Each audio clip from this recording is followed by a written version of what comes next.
بسم اللہ الرحمن الرحیم۔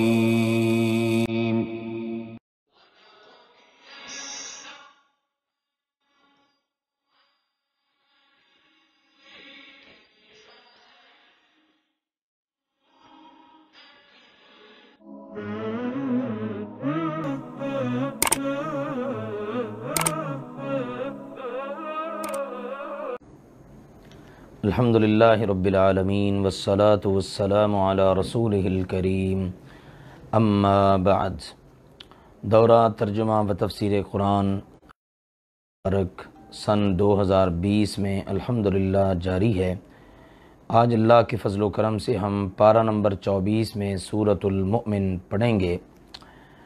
اعوذ باللہ من الشیطان الرجیم، بسم اللہ الرحمن الرحیم۔ حامیم تنزیل الکتاب من اللہ العزیز العلیم۔ حامیم یہ بھی حروف مقطعات میں سے ایک ہے، یعنی یہ حروف لکھے اکٹھے جاتے ہیں، پڑھے الگ الگ جاتے ہیں، ان کے معنی مفہوم کو اللہ تعالیٰ ہی بہتر جانتا ہے۔ سورہ مومن کا ایک نام ہے سورہ غافر۔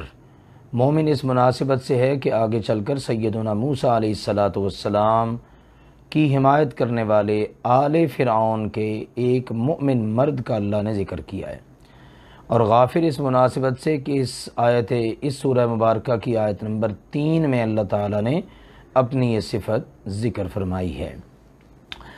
فرمایا اللہ تعالیٰ نے یہ کتاب اللہ ذوالجلال والاکرام کی طرف سے نازل شدہ ہے، جو ہمیشہ سے ہر چیز پر غالب اور سب کچھ جاننے والا ہے، گناہوں کو معاف کرنے والا ہے، توبہ قبول کرنے والا ہے، سخت سزا دینے والا ہے اور بڑے فضل والا ہے۔ اس کے علاوہ کوئی الہ نہیں ہے، اسی کی طرف سب کو پلٹ کر جانا ہے۔ اس سورہ مبارکہ کا بھی مین اور اہم موضوع عقیدہ توحید کا اثبات اور شرک کا رد ہے۔ ساتھ ساتھ آفاق انفس سے مختلف دلائل اللہ تعالیٰ نے ذکر کیے، اور ساتھ میں سیدنا موسیٰ علیہ السلام، ان کی قوم فرعون، آل فرعون، اور خاص طور پر آل فرعون کے مؤمن مرد کا واقعہ ذکر کیا ہے۔ اللہ تعالیٰ نے فرمایا اللہ کی آیات میں وہی لوگ جھگڑا کرتے ہیں جنہوں نے کفر کیا ہے، پس ان کا چلنا پھرنا، ان کے وزٹ، ان کے دورے مختلف ملکوں اور شہروں میں یہ آپ کو دھوکے میں مبتلا نہ کریں۔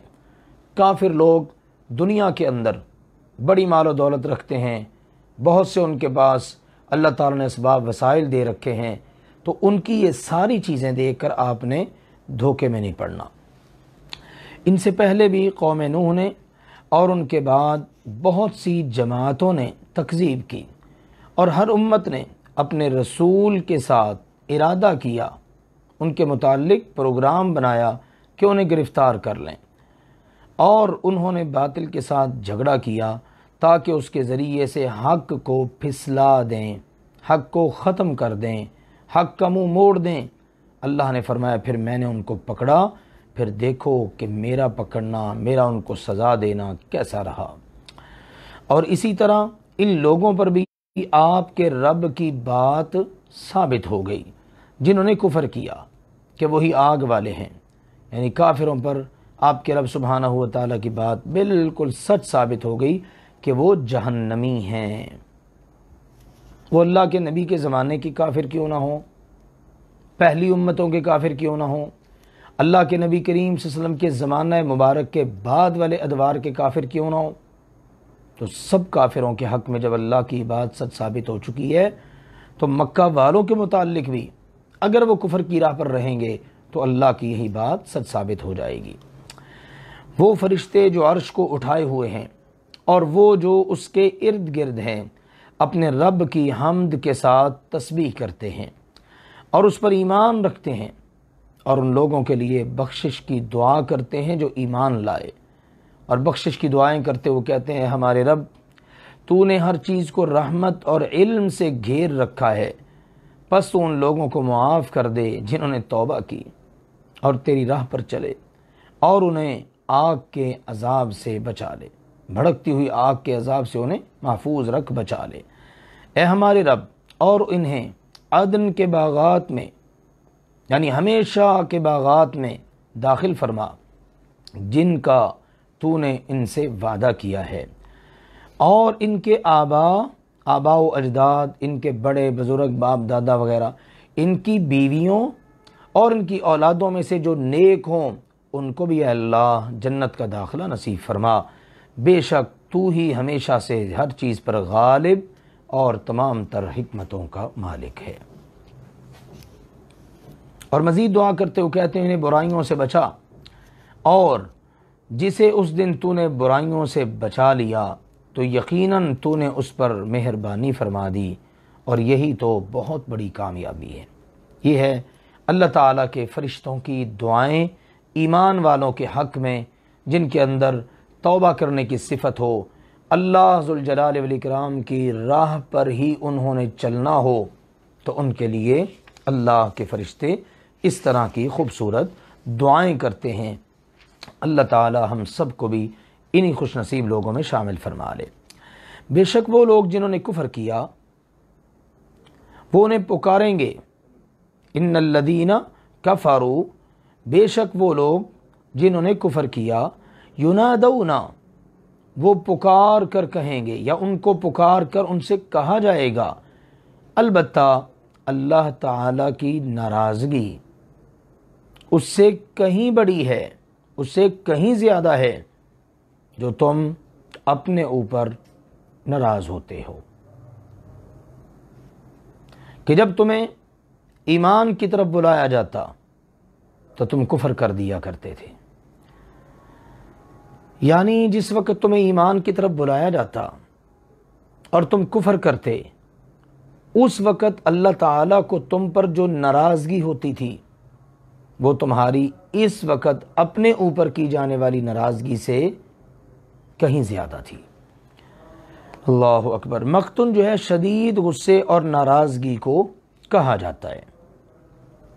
اس سے پہلے چونکہ ایمان والوں کی حالت کو ذکر کیا ہے، اب یہ بتایا جا رہا ہے کہ اے جہنمیوں، اے کافروں، تمہیں جہنم میں جلتے ہوئے جو اپنے آپ پر شدید غصہ آ رہا ہے، یقین جانو جب تمہیں دنیا میں ایمان کی طرف دعوت دی جاتی تھی نا اور تم کفر کیا کرتے تھے تو اللہ تعالیٰ کو تم پر اس سے کہیں زیادہ غصہ آیا کرتا تھا۔ تو یہ ان سے قیامت کے دن اللہ تعالیٰ کی طرف سے کہا جائے گا۔ فرمایا وہ کہیں گے، اے ہماری رب، تو نے ہمیں 2 دفعہ موت دی اور تو نے ہمیں 2 دفعہ زندہ کیا، سو ہم نے اپنے گناہوں کا اقرار کیا، تو کیا اب کوئی نکلنے کا راستہ ہے؟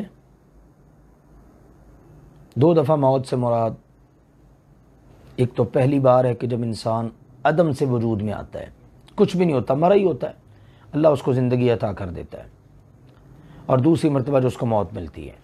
زندگی بھی اسی طرح، دنیا میں انسان زندہ ہو کر آئے پہلی زندگی، قیامت کے دن اٹھے گا تو دوسری زندگی۔ اس بات کو بیان کر کے وہ کہیں گے اللہ ہم اپنے گناہوں کا اعتراف کرتے ہیں، تو کیا اب یہاں سے نکلنے کا کوئی راہ ہے؟ یہ اس لیے کہ حقیقت یہ ہے کہ جب اس اکیلے اللہ کو پکارا جاتا تو تم انکار کرتے تھے، اور اگر اس کے ساتھ کسی کو شریک ٹھہرایا جاتا تو تم مان لیتے تھے۔ یعنی جہنم کا عذاب، یہ آگ کا عذاب، یہ بھڑکتی ہوئی آگ کے اندر تمہارا داخلہ کیوں ہے بلا؟ اس کا سبب یہ ہے جب اکیلے اللہ کی بات ہوتی، اللہ کی طرف بلایا جاتا، اللہ ہی سب کچھ کرنے والا، وحدہ لا شریک لہ، تو تم اس کا انکار کر دیتے تھے، اور جب اللہ کے ساتھ اوروں کو شریک ٹھہرایا جاتا تو تم مان لیا کرتے تھے۔ کتنا بڑا ظلم اور کتنی بڑی سفاکی اور تمہاری طرف سے کتنی بڑی ہٹ دھرمی کا مظاہرہ تھا۔ اب فیصلہ اللہ کے اختیار میں ہے جو بہت بلند اور بہت بڑا ہے۔ یعنی انہیں اس چیز کا جواب دیا جائے گا اور پھر ان کو بتا دیا جائے، گویا کہ اللہ کے فرشتے ان کو بتائیں گے کہ اب فیصلہ تمہارے ہاتھ میں نہیں ہے، یہ فیصلہ اب سارے کا سارا اللہ کے ہاتھ میں ہے، اور یہ وہ حقیقتیں ہیں جن کی وجہ سے آج تمہیں سزا مل رہی ہے۔ کہ جب تمہیں دنیا کے اندر ایمان کی طرف بلایا جاتا تم کفر کرتے، اکیلے اللہ کا ذکر ہوتا تم نہ مانتے، اللہ کے ساتھ شرک ہوتا تو مان لیتے تھے۔ وہی اللہ ہے جو تمہیں اپنی نشانیاں دکھاتا ہے۔ اب دعوت غور و فکر دی جا رہی ہے۔ سنو لوگو، وہی اللہ ہے جو تمہیں اپنی نشانیاں دکھاتا ہے اور تمہارے لیے آسمان سے رزق اتارتا ہے، آسمان سے رزق کے فیصلے فرماتا ہے، یا آسمان سے پانی زمین پر اتار کر اس پانی کے ذریعے زمین میں سے تمہارے لیے رزق نکالتا ہے، اور اس کے سوا کوئی نصیحت نہیں پکڑتا جو رجوع کرتا ہے۔ یعنی رجوع کرنے والا ہی صرف نصیحت پکڑ سکتا ہے، باقی کسی کو ان چیزوں سے نصیحت حاصل نہیں ہوتی۔ فَادْعُوا اللَّهَ مُخْلِصِينَ لَهُ الدِّينَ، پس اللہ ہی کو پکارو اس حال میں کہ دین خالص اسی کے لیے کرتے ہو، خالص اسی کی عبادت کرتے ہوئے، اگرچہ کافر برا مانے۔ وہ اللہ بہت بلند درجوں والا ہے، عرش کا مالک ہے، وہ اپنے حکم سے وحی اتارتا ہے اپنے بندوں میں سے جس پر چاہتا ہے، تاکہ آپس کی ملاقات کے دن سے وہ ڈرا دے۔ اپنے بندوں میں سے جس پر وحی کو اتارنا یہ اللہ ہی کو پتہ ہے، یہ اس کے کام ہے، تم سے نہیں کسی سے پوچھنا، نہ تمہارے اعتراضات کے نتیجے میں اللہ نے اپنے فیصلے کو بدلنا ہے۔ اور اللہ وحی کیوں اتارتا ہے؟ تاکہ ایک دوسرے سے ملنے کے دن سے وہ پیغمبر خبردار کر دے، ڈرا دے، جب سب کی آپس میں ملاقات ہوگی یا اللہ سے جب ملاقات ہوگی، جس دن وہ صاف ظاہر ہوں گے اور ان کی کوئی چیز اللہ پر مخفی اور چھپی ہوئی نہیں رہے گی۔ آج کس کی بادشاہی ہے؟ حکم ہوگا اللہ کی طرف سے، اعلان ہوگا اللہ کی طرف سے میدان محشر میں۔ آج کس کی بادشاہی ہے؟ اللہ ہی کی، جو اکیلا ہے، بہت دبدبے اور قوت و شان و شوکت والا۔ آج ہر شخص کو اس کا بدلہ دیا جائے گا جو اس نے کمایا۔ آج کوئی ظلم نہیں کیا جائے گا، ظلم کا تو نام و نشان بھی نہیں۔ بے شک اللہ ذوالجلال والاکرام بہت جلد حساب لینے والا ہے۔ اور انہیں قریب آنے والی گھڑی کے دن سے ڈرا دیجئے، قیامت، جب دل گلوں کے پاس غم سے بھرے ہوں گے، یعنی کلیجے غم کی وجہ سے منہ کو آ رہے ہوں گے۔ ظالموں کے لیے نہ کوئی دلی دوست ہوگا اور نہ ہی کوئی سفارشی کہ جس کی بات مانی جا سکے۔ یہ صورتحال ہے قیامت کے دن۔ ظالموں کا نہ کوئی دوست ہوگا جو ان کا دل ہی لگا لے، جس سے کے ساتھ وہ اپنا دکھ شیئر کر لیں، اور نہ ہی کوئی ان کا سفارشی ہوگا کہ جس کی بات مانی جا سکے اور اس کی بات مان کر ان کو اللہ تعالی عذاب میں چھوٹ دے دے۔ ایسا بھی نہیں ہوگا۔ وہ اللہ جانتا ہے آنکھوں کی خیانت کو بھی اور اسے بھی جو سینے چھپاتے ہیں۔ اللہ کو سینوں کی باتوں کا، سینوں کے رازوں کا اور آنکھوں کی خیانت کا سب اللہ کو پتہ ہے۔ اور اللہ ذوالجلال والاکرام حق کے ساتھ فیصلہ فرمائے گا۔ اللہ تعالیٰ کے فیصلے سارے حق پر مشتمل ہوں گے، اور وہ لوگ جو اس اللہ کے علاوہ اوروں کو پکارتے ہیں، ان معبودان باطلہ کی حیثیت یہ ہے کہ وہ کسی چیز کا فیصلہ نہیں کریں گے کہ انہوں نے فیصلہ کرنا ہو کس کو جنت دینی ہے کس کو جہنم دینی ہے۔ فیصلے سارے اللہ نے کرنے ہیں۔ بے شک وہ اللہ تعالی ہی ہمیشہ سے سب کچھ سننے والا، ہمیشہ سے سب کچھ دیکھنے والا ہے۔ کیا یہ لوگ زمین میں چلے پھرے نہیں؟ پس دیکھ لیتے ان لوگوں کا انجام کیسا ہوا جو ان سے پہلے تھے۔ وہ ان سے قوت و طاقت میں بھی کہیں شدید تر تھے، اور انہوں نے زمین کو بھی ان سے کہیں زیادہ آباد اور تعمیر کیا، اور اپنے نشانات اس زمین میں چھوڑے، اپنی یادگاریں چھوڑی۔ پس اللہ نے انہیں ان کے گناہوں کی وجہ سے پکڑ لیا، اور اللہ سے انہیں بچانے والا کوئی بھی نہیں تھا۔ جب اللہ کا عذاب ان پر آیا تو ان کو اللہ سے بچانے والا کوئی بھی نہیں تھا۔ سارے جھوٹے معبود ان کے کسی کام نہیں آئے۔ یہ اس وجہ سے ہے کہ بے شک ان کے پاس ان کے رسول واضح روشن دلائل لے کر آئے، لیکن انہوں نے کفر کر دیا تو اللہ نے ان کو پکڑ لیا۔ بے شک وہ اللہ تعالی بہت زیادہ طاقتوں قوتوں کا مالک ہے، سخت سزا دینے والا ہے۔ اور البتہ تحقیق ہم نے موسیٰ علیہ السلام کو اپنی نشانیاں، معجزات اور واضح دلیل کے ساتھ بھیجا۔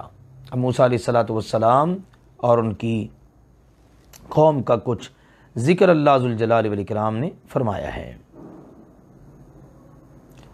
آیات سے مراد 9 معجزات ہیں جو اللہ ذوالجلال والاکرام نے سیدنا موسیٰ علیہ الصلوۃ والسلام کو عطا کیے، اور سلطان سے مراد اللہ تعالیٰ کی طرف سے عطا کردہ وہ ہیبت اور رعب ہے جس کی وجہ سے فرعون اپنی فوجوں اور تمام تر قوت کے باوجود موسیٰ علیہ الصلوۃ والسلام پر ہاتھ نہ اٹھا سکا۔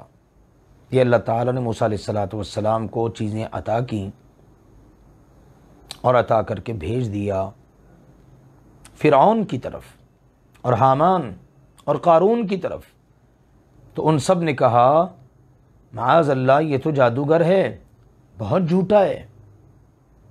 اللہ کا رسول ماننے کی بجائے یا کم از کم اپنی زبانیں بند رکھنے کی بجائے کہنے لگے معاذ اللہ یہ جادوگر ہے اور بہت بڑا جھوٹا ہے۔ پھر جب ان کے پاس ہماری طرف سے وہ یعنی موسیٰ علیہ الصلوۃ والسلام حق لے کر آئے تو انہوں نے کہا اس کے ساتھ جو لوگ ایمان لائے نا ان ایمان والوں کے بیٹوں کو قتل کر دو اور ان کی عورتوں کو زندہ رکھو۔ اللہ تعالی نے فرمایا لیکن کافروں کی چال تو سراسر ناکام ہی رہتی ہے اور ہمیشہ ناکام ہوئی ہے۔ موسیٰ علیہ الصلوۃ والسلام کو شہید کروانے کے لیے یا موسیٰ علیہ الصلوۃ والسلام کی پیدائش رکوانے کے لیے کہ وہ بچہ پیدا ہی نہ ہو، پیدا ہو تو پیدا ہوتے ہی شہید کر دیا جائے۔ فرعون نے کون کون سے کھیل نہیں کھیلے، سب کچھ کیا، لیکن اس کی ساری تدبیریں ناکام ہو گئیں۔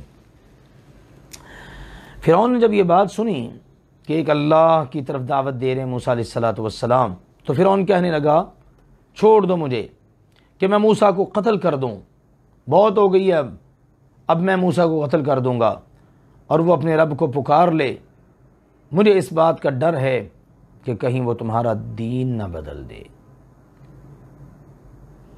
وہ تمہارے دین کو بدل دے گا۔ پیچھے ہم نے پڑھا وہ کہنے لگا تمہارے بہترین دین کو بدل دے، اپنے دین کو وہ بہترین سمجھتا تھا جس کے اندر ہر قسم کا ظلم ہے، سفاکیت ہے، شرک ہے، لوگوں کی حق تلفیاں ہیں، اور کہہ رہا یہ جو اپنا دین لے کر آئے گا نا یہ معاذ اللہ خراب دین ہے، فساد پر مشتمل ہے، تو لہٰذا وہ کہنے لگا مجھے ڈر ہے تمہارے دین کو بدل نہ دے یا یہ کہ زمین میں فساد نہ مچاتا پھرے۔ تو موسیٰ علیہ الصلوۃ والسلام نے اس کی باتیں سنی اور اپنے رب کی بارگاہ میں دعا کی۔ یا موسیٰ علیہ الصلوۃ والسلام کو یہ باتیں پہنچ گئیں اور انہوں نے اپنے رب کی بارگاہ میں دعا کر لی کہ فرعون تو اب ان کے قتل کے درپے ہو گیا ہے۔ تو موسیٰ علیہ الصلوۃ والسلام نے کہا بے شک میں اپنے رب اور تمہارے رب کی پناہ میں آتا ہوں ہر متکبر سے جو حساب کے دن پر ایمان ہی نہیں رکھتا۔ اللہ نے اس دعا کو قبول کیا اور کیا خوبصورت منظر بنایا کہ وقال رجل مؤمن، ایک مؤمن مرد نے کہا جو آل فرعون میں سے تھا، اپنے ایمان کو چھپا رہا تھا، ابھی تک اس نے اپنا ایمان کسی کے سامنے ظاہر نہیں کیا، وہ اپنے ایمان کو چھپائے ہوئے تھا آل فرعون میں سے تھا، مرد مومن، یہ ہے مرد مومن سبحان اللہ جو ظالم جابر حکمران کے سامنے کلمہ حق کہے۔ بعض اہل علم فرماتے یہ وہی مرد مومن ہے جس نے موسیٰ علیہ الصلوۃ والسلام کو اس وقت بھی خبر دی تھی آ کر کہ جب ان سے ایک بندہ قتل ہو گیا تھا، وہ سورہ قصص میں جو ہم نے پڑھا ہے، تو اس نے آ کر کہا تھا اے موسیٰ جی ان الملأ یأتمرون بک لیقتلوک فاخرج انی لک من الناصحین، سرداران سارے بڑے فرعون کے دربار میں بیٹھے ہوئے وہ آپ کے قتل کے منصوبے بنا رہے ہیں، لہٰذا میں آپ کو نصیحت کر رہا ہوں آپ یہاں سے نکل جائیے۔ تو یہی وہ مرد مومن ہے کہ اب بھی وقت پڑنے پر اس نے بھرے دربار کے اندر فرعون کے سارے وزیروں مشیروں کی موجودگی کے اندر کلمہ حق کہا۔ اس نے کہا کیا تم ایک مرد کو قتل کرنا چاہتے ہو جو کہتا ہے کہ میرا رب اللہ ہے اور یقیناً وہ تمہارے پاس تمہارے رب کی طرف سے واضح دلائل لے کر آ چکا ہے، سنو اگر وہ جھوٹا ہے نا تو اس کے جھوٹ کا وبال اسی پر پڑے گا، اور یاد رکھو اگر وہ سچا ہے تو پھر جو وعدے وہ تمہیں دے رہا ہے نا اس میں سے ضرور تم پر کوئی نہ کوئی پہنچ جائے گا، پھر تم کیسے بچ سکو گے؟ یقین جانو اللہ ذوالجلال والاکرام اس کو ہدایت نہیں دیتا جو حد سے گزرنے والا ہو، سخت جھوٹا ہو۔ لہٰذا تم لوگ سوچو، اگر تم حد سے گزرنے والے ہوئے، تم خود جھوٹے ہوئے، تمہارا انجام کیا ہوگا؟ اور اگر بالفرض تم اس کے بارے میں کہہ رہے ہو، اور اگر وہ ایسا ہو نہیں سکتا، لیکن اگر بالفرض وہ ہے، اپنی حد سے باہر نکل رہا ہے، جھوٹا ہے، تو وہ کبھی کامیاب نہیں ہو سکتا۔ لیکن سبحان اللہ، موسیٰ علیہ السلام کی کامیابی، کامرانی نے ہر چیز کو واضح کر دیا۔ کہنے لگا میری قوم، آج تو بادشاہی تمہارے پاس ہے، آج تو تم ہی بادشاہ ہو اور زمین کے اوپر غالب ہو، زمین کے اوپر غلبہ تمہارا ہے، بادشاہت آج تمہارے پاس ہے۔ مجھے ایک بات تو بتاؤ، اگر اللہ کا عذاب ہم پر آ گیا تو ہماری مدد کون کرے گا؟ اس بات کو بھی سوچ لو، بادشاہ تو زمین پر تم ہو، لیکن آسمانوں کا بادشاہ، عرش بری کا بادشاہ، ساری کائنات کا بادشاہ، اگر اس کی طرف سے، اللہ کی طرف سے ہم پر عذاب آ گیا تو ہماری مدد کون کرے گا؟ فرعون نے کہا، میں تو تمہیں وہی رائے دے رہا ہوں جو رائے میری اپنی ہے، اور میں تمہیں بھلائی کا راستہ ہی بتا رہا ہوں، میں تمہیں سیدھا راستہ ہی دکھا رہا ہوں، خود غلط راستے پر ہے اور بتا رہا ہے کہ میں تمہیں صحیح بات بتا رہا ہوں۔ جو اوپر بات گزری ہے کہ موسیٰ کہیں تمہارا دین نہ بدل دے، زمین میں فساد نہ کرے، اور یہ دونوں بھائی مل کر تمہیں تمہاری سرزمین سے نکالنا چاہتے ہیں، تو اس نے کہا جو میری رائے ہے نا، میں یہ جو رائے رکھتا ہوں وہی تمہیں بتا رہا ہوں، اور میں بالکل صحیح بات تمہیں بتا رہا ہوں۔ اللہ نے فرمایا، اور اس شخص نے کہا جو ایمان لایا تھا، اس نے کہا میری قوم، بے شک میں تم پر گزشتہ جماعتوں کے دن کی مانند سے ڈرتا ہوں۔ مجھے ڈر ہے جس طرح پہلی والی جماعتیں، تم سے پہلے والی قومیں، ان پر اللہ کے عذاب آئے، کہیں ویسا ہی تم پر بھی نہ آ جائے، مجھے اس چیز کا ڈر ہے۔ نوح کی قوم اور عاد اور سمود اور ان لوگوں کے حال کی مانند جو ان کے بعد تھے، یعنی ان لوگوں جیسا حال کہیں تمہارا نہ ہو، اور اللہ اپنے بندوں پر کسی طرح کے ظلم کا ارادہ نہیں کرتا۔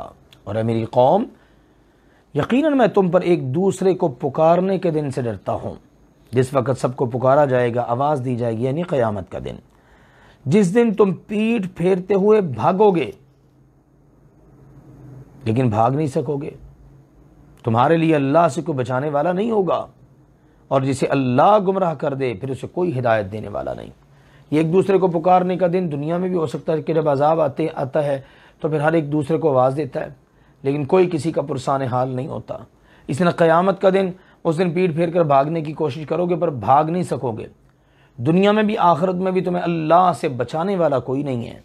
تو یہ واضح طور پر پیغام دے دیا، اور مزید دعوت سناتے ہوئے اور بلا شبہ یقیناً اس سے پہلے تمہارے پاس یوسف علیہ السلام واضح دلیلیں لے کر آ چکے ہیں۔ تمہارے پاس مراد تمہارے آباء و اجداد کے پاس، تمہارے بڑوں کے پاس یوسف علیہ السلام بھی دلیلیں لے کر آ چکے ہیں، اور آج تک ان کے تذکرے تمہارے اندر موجود ہیں، اور تم اس بات کو تسلیم کرتے ہو کہ وہ اللہ کے رسول تھے۔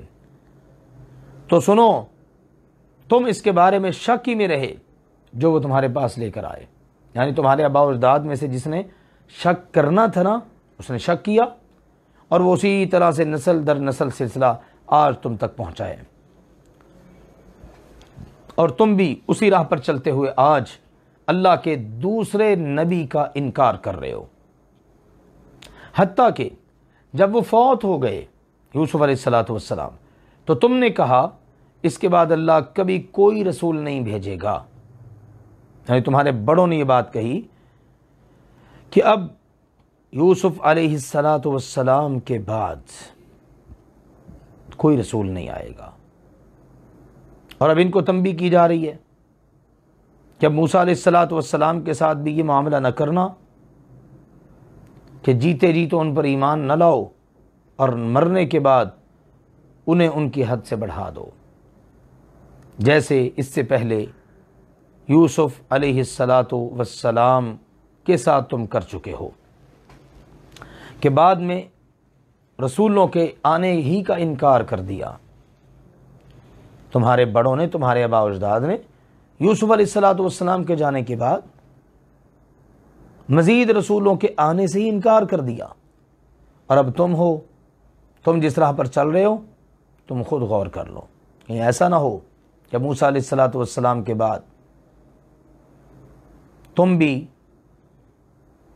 اسی طرح کا اقدام کرو۔ در حقیقت مرد مومن کا مطلب یہ تھا کہ نعمت کی قدر زوال کے بعد ہوتی ہے، اس وقت تمہیں موسیٰ علیہ الصلوۃ والسلام کی قدر نہیں ہے، لہذا تم قدر کر لو اور ان پر ایمان لے آؤ۔ اسی طرح اللہ تعالیٰ ہر اس شخص کو گمراہ کرتا ہے جو حد سے بڑھنے والا ہو، شک کرنے والا ہو، ایسے لوگوں کو پھر اللہ ہدایت نہیں دیتا۔ وہ لوگ جو اللہ کی آیات کے بارے میں جھگڑتے ہیں بغیر کسی دلیل کے جو ان کے پاس آئی ہو، اللہ تعالیٰ کے ہاں بہت بڑی ناراضگی والی یہ بات ہے کہ اللہ کی آیات کے بارے میں جھگڑا کیا جائے، دلیل بھی نہ ہو، پھر بندہ جھگڑا کرے، اختلاف برائے اختلاف۔ تو اللہ نے فرمایا یہ اللہ کے ہاں بہت بڑی زیادتی والی بات ہے، اور ان لوگوں کے نزدیک بھی جو ایمان لائے،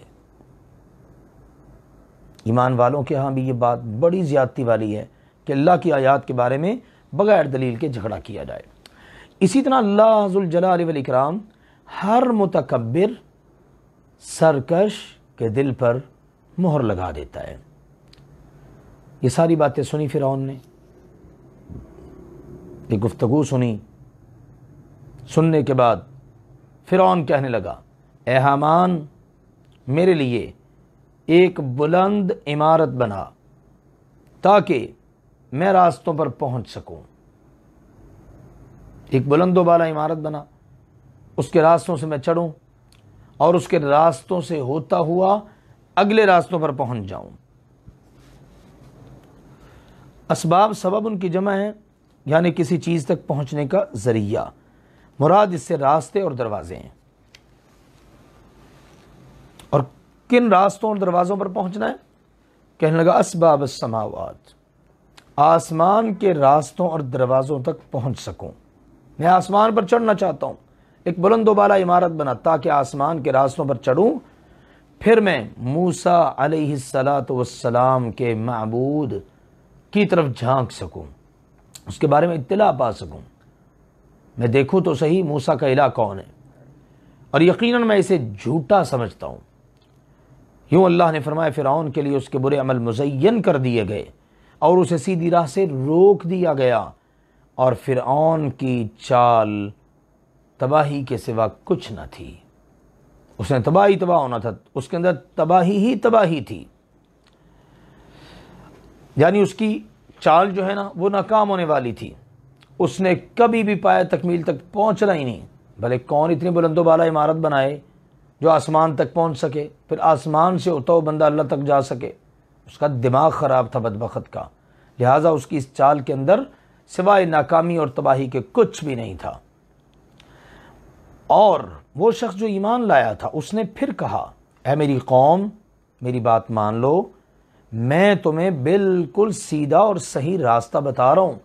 اے میری قوم در حقیقت یہ دنیاوی زندگی تھوڑا سا سامان ہے، تھوڑی سی زندگی ہے، اور یقیناً آخرت ہی ہمیشہ کا گھر ہے، کبھی نہ ختم ہونے والا۔ جس نے بھی برا عمل کیا اسے اس برے عمل کے مثل اتنا ہی سزا دی جائے گی، بدلہ میں دیا جائے گا، اور جو کوئی نیک عمل کرے مرد ہو یا عورت لیکن ہو وہ مومن، تو ایسے ہی لوگ جنت میں داخل ہوں گے اور وہاں انہیں بے حساب رزق دیا جائے گا۔ اور اے میری قوم کیا وجہ ہے کہ میں تمہیں نجات کی طرف بلاؤں نہ، نجات کی طرف تمہیں دعوت نہ دوں؟ کیا وجہ ہے؟ حالانکہ تم تو مجھے جہنم کی طرف بلا رہے ہو، تم مجھے جہنم کی طرف بلاتے رہو، میں تمہیں جنت کی طرف نجات کی طرف نہ بلاؤں، یہ کیسے ہو سکتا ہے؟ تم مجھے بلا رہے ہو کہ میں اللہ کے ساتھ کفر کروں اور اس کے ساتھ اس چیز کو شریک بناؤں جس کا میرے پاس کوئی علم ہی نہیں، جبکہ میں تمہیں بلا رہا ہوں سب سے غالب بہت بخشنے والے کی طرف۔ سبحان اللہ، یہ ہوتا ہے فرق اللہ والوں کی دعوت کا اور شیطان والوں کی دعوت کا۔ دیکھ لیجئے کتنے خوبصورت پیرائے میں اللہ کے اس مرد مومن بندے نے خوبصورت باتیں کی۔ فرمانے لگے کوئی شک نہیں کہ تم مجھے جس کی طرف بلا رہے ہو اس کی طرف بلانا نہ تو دنیا میں درست ہے اور نہ آخرت میں، یعنی اس کے لیے کسی طرح پکارنا بنتا ہی نہیں ہے، بھلے آگ کی طرف بلانا، شرک کرنے کی طرف بلانا، کفر کی طرف بلانا، یہ جن چیزوں کی طرف مجھے تم بلا رہے ہو نا، یہ دعوت تمہاری بنتی نہیں ہے کہ تم ان چیزوں کی طرف دعوت دیتے پھرو، نہ دنیا میں اور نہ ہی آخرت میں۔ اللہ اکبر۔ اس کے کئی معنی اہل علم نے ذکر کیے ہیں۔ ایک معنی تو یہ ہے کہ دنیا میں ان کا حق نہیں ہے کہ انہیں پکارا جائے اور نہ آخرت میں۔ دوسرا مطلب یہ ہے کہ اسے پکارنے کا نہ دنیا میں کوئی فائدہ ہے نہ آخرت میں۔ تیسری بات یہ ہے کہ نہ وہ دنیا میں کسی کی دعا قبول کر سکتے ہیں نہ آخرت میں، یعنی جن کی طرف تم بلا رہے ہو نا، تم دعوت دے رہے ہو، تم جو مجھے اللہ کا شریک اوروں کو بنانے کے لیے کہہ رہے ہو، ان کا کسی طرح حق بنتا ہی نہیں ہے کہ ان کو پکارا جائے، ان کی طرف دعوت دی جائے۔ اور یقین جانو ہم سب کا پلٹنا اللہ ہی کی طرف ہے، اور یہ کہ حد سے بڑھنے والے لوگ ہی جہنمی ہیں۔ میں تمہیں اتنی خوبصورت دعوت دے رہا ہوں، تمہیں اب میری دعوت کی کوئی قدر نہیں، لیکن ایک وقت آنے والا ہے جو کچھ میں تمہیں کہہ رہا ہوں نا، اسے تم ضرور یاد کرو گے، اور میں اپنا معاملہ اللہ کے سپرد کرتا ہوں، بے شک اللہ تعالیٰ ہی بندوں کو ہمیشہ سے خوب دیکھنے والا ہے۔ اب جب اتنی پر اثر گفتگو کی تو اب اگلی بات سے معلوم ہوتا ہے کہ فرعون نے جہاں موسیٰ علیہ السلام کے قتل کا منصوبہ بنایا، وہیں پر اب اس نے اس اللہ والے کو بھی تکلیف دینے اور اس کو بھی قتل کرنے کا منصوبہ بنا لیا۔ تو اللہ تعالیٰ نے فرمایا، پس اللہ سبحانہ و تعالیٰ نے ان کی ان تمام بری چالوں کے نتائج سے اپنے اس بندے کو بچا لیا۔ ان کی بری چالوں، ان بری چالوں کے برے نتائج، ان سے اللہ سبحانہ و تعالیٰ نے اپنے اس ولی کو، مرد مومن کو بچا لیا، اور آل فرعون کو برے عذاب نے آ گھیرا۔ جو آگ ہے، برا عذاب آگ ہے، وہ اس پر صبح و شام پیش کیے جاتے ہیں۔ یہ بہت بڑی دلیل ہے عذاب قبر کی بھی۔ قرآن پاک نے اس بات کو واضح کر دیا ہے، قیامت سے پہلے پہلے، دنیا سے جانے کے بعد، یہ جو دنیا سے جانے کے بعد قیامت سے پہلے والا یہ جو مرحلہ ہے نا، اور یہ جو جگہ ہے، یہ قبر کا جہان ہے، یہ برزخ ہے، پردہ دنیا کے اور آخرت کے درمیان حائل ہے۔ اب یہاں پر جو جس حالت میں بھی ہے نا، وہ قبر کی حالت میں ہی ہے۔ ایک تو قبر کا ہمارے یہاں تصور ہے نا مسلمانوں کے ہاں بڑا محدود سا، کہ گڑھا کھودنا ہے، اس کے اندر مسلمان کی میت کو رکھ دینا ہے، بس یہی قبر ہے۔ نہیں، قبر انسان کے، کوئی بھی انسان یا کوئی بھی مخلوق، اس کے مرنے کے بعد جو اگلی جگہ اس کو نصیب ہو رہی ہے، وہ پانی ہے، وہ زمین ہے، وہ کوئی بھی جگہ ہے، وہ اس کے لیے قبر ہے۔ اب لوگ جو قبر کے عذاب کا انکار کرنے والے ہیں، انہیں قرآن کی آیت پڑھنی چاہیے۔ اس وقت سوچئے فرعون اور آل فرعون کہاں پر ہیں؟ ہر کوئی کہے گا عالم برزخ میں، قبر کے اندر، جو دنیا سے جانے کے بعد والا مرحلہ ہے، تو وہاں پر انہیں اللہ کہہ رہا ہے آگ پر صبح و شام انہیں پیش کیا جا رہا ہے، انہیں سزا دی جا رہی ہے، عذاب ہو رہا ہے۔ تو یہ عذاب کون سا مراد ہوا؟ پھر عذاب قبر ہی مراد ہوا نا۔ تو لہٰذا قرآن سے عذاب قبر ثابت ہے۔ جو لوگ اس کا انکار کرتے ہیں وہ در حقیقت قرآن کا انکار کرتے ہیں۔ اور جس دن قیامت قائم ہوگی، حکم ہوگا آل فرعون پہلے سے زیادہ شدید عذاب میں داخل ہو جاؤ۔ اور جس وقت وہ جہنم کی آگ میں ایک دوسرے سے جھگڑا کریں گے تو کمزور لوگ متکبر لوگوں سے کہیں گے یقیناً ہم تمہارے تابع تھے، تو کیا آج تم جہنم کی آگ سے ہمیں بچانے کے لیے کچھ تھوڑا سا بھی ہمارا تعاون کر سکتے ہو؟ کوئی شفقت ہو سکتی ہے ہمارے اوپر تھوڑی سی بھی؟ کوئی تھوڑا سا بھی تم ہمیں اس سے بچا سکتے ہو؟ متکبر لوگ کہیں گے یقیناً ہم سارے کے سارے یہیں پر ہیں، تم بھی یہاں پر ہو، ہم بھی یہاں پر، ہم سارے آج اکٹھے ہیں۔ بے شک اللہ ذوالجلال والاکرام اپنے بندوں کے درمیان فیصلہ فرما چکا ہے۔ اور وہ لوگ جو جہنم میں ہیں وہ کہیں گے جہنم کے داروغوں سے اپنے رب سے تم ہی پکار دو، دعا کر دو کہ وہ ہم سے صرف ایک دن کے لیے عذاب ہلکا کر دے۔ آپس کے اندر باتیں کریں گے، بات بن نہیں پائے گی، آخر کہیں گے کہ چلو داروغوں سے، جہنم کے چوکیداروں سے بات کر لیتے ہیں۔ اب ان سے بات کرتے ہوئے کہیں گے اپنے رب سے تم ہی کہہ دو، ہماری تو سنی نہیں جا رہی، کیونکہ اندر وہ بڑا چیخیں چلائیں گے، اللہ کو پکاریں گے، کوئی ان کی سنوائی نہیں ہوگی۔ تو اب ان اللہ کے فرشتوں سے کہیں گے، آگے سے اللہ کے فرشتے جواب میں فرمائیں گے کیا تمہارے پاس تمہارے رسول واضح روشن دلائل لے کر نہیں آئے تھے؟ وہ کہیں گے کیوں نہیں آئے تھے؟ تو وہ کہیں گے جاؤ پھر اب پکارتے پھرو، آوازیں دیتے پھرو، جس کو مرضی آوازیں دو، کافروں کی آوازیں، کافروں کی دعائیں اب بالکل بیکار ہیں۔ جنہوں نے دنیا میں رہتے ہوئے اپنے رب کو نہیں پکارا، اپنے رب کو نہیں مانا، آج وہ کس منہ سے اس رب کو پکار رہے ہیں؟ لہٰذا آج تمہاری سنائی نہیں دی جائے گی اور تمہارا کوئی اس عذاب کا ازالہ یا اس میں کوئی تخفیف کچھ بھی نہیں ہوگا۔ اللہ نے فرمایا بے شک ہم اپنے رسولوں کی اور ایمان والوں کی دنیا کی زندگی میں بھی مدد کرتے ہیں اور اس دن بھی مدد کریں گے جس دن تمام گواہ کھڑے ہوں گے۔ وہ دن ہے جس دن ظالموں کو ان کی معذرت کچھ فائدہ نہ دے گی، بلکہ ان کے لیے لعنت ہے اور ان کے لیے برا گھر ہے۔ یہ ہیں نتائج جو اللہ تعالیٰ نے قرآن پاک میں واضح کر دیے۔ اور البتہ تحقیق ہم نے موسیٰ علیہ السلام کو ہدایت دی اور ہم نے بنی اسرائیل کو کتاب کا وارث بنا دیا، جو کہ عقل والوں کے لیے ہدایت اور نصیحت تھی۔ یہ اللہ کی طرف سے آنے والی کتاب، اس کتاب سے مراد تورات جو موسیٰ علیہ السلام کو ملی اور ان کے بعد بنی اسرائیل اس کے وارث بنے، جیسا کہ قرآن پاک ہمارے پیارے نبی محمد کریم صلی اللہ علیہ وسلم کو ملا، اور ان کے بعد نسل در نسل ان کی امت اس قرآن کی وارث بنتی آ رہی ہے، قیامت تک بنے گی۔ اللہ نے فرمایا میرے پیغمبر جی آپ صبر کیجئے، یقیناً اللہ کا وعدہ سچ ہے، اور اپنے گناہ کے لیے بخشش مانگیے۔ اس میں نبی کریم صلی اللہ علیہ وسلم کو اور امت کے ہر فرد کو استغفار کا حکم ہے۔ نبی کریم صلی اللہ علیہ وسلم نے فرمایا اللہ کی قسم میں ہر روز 70 سے زیادہ مرتبہ اللہ سے استغفار کرتا ہوں اور اس کی طرف توبہ کرتا ہوں۔ بعض دیگر حدیث میں 100 مرتبہ استغفار کرنے کا بھی ذکر ہے۔ شاہ عبد القادر رحمہ اللہ تعالی بیان کرتے ہیں حضرت رسول خدا صلی اللہ علیہ وسلم دن میں 100 بار گناہ سے استغفار کرتے تھے۔ ہر بندے سے تقصیر ہوتی ہے، انسان ہونے کے ناطے اس کے موافق ہر کسی کو استغفار ضروری ہے۔ یعنی اللہ تعالیٰ تو بے عیب ہے نا، پاک ہے، اس سے تو کسی قسم کی تقصیر کا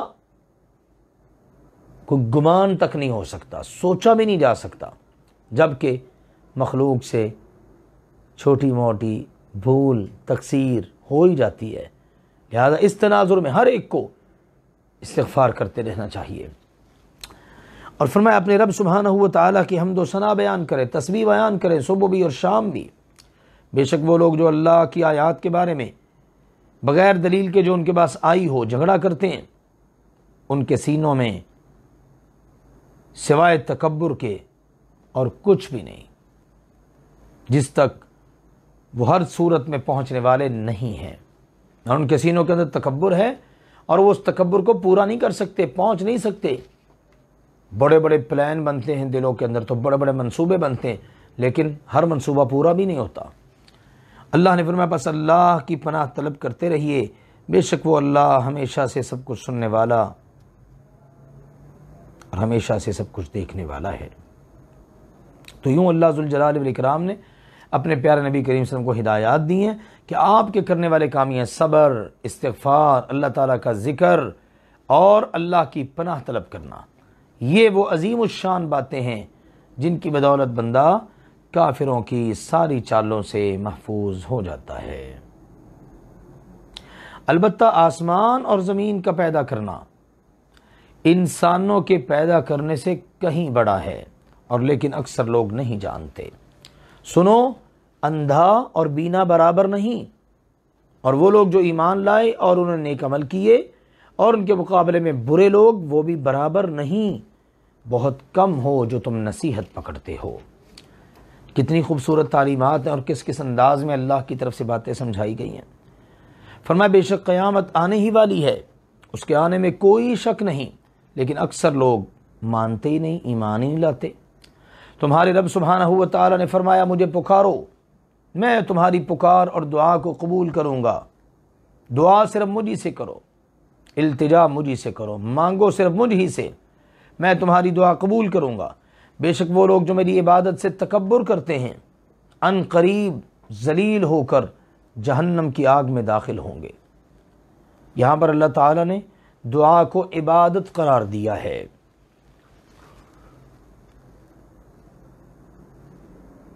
اور نبی کریم صلی اللہ علیہ وسلم کا فرمان بھی ہے الدعاء هو العبادہ، دعا پکارنا ہی عبادت ہے۔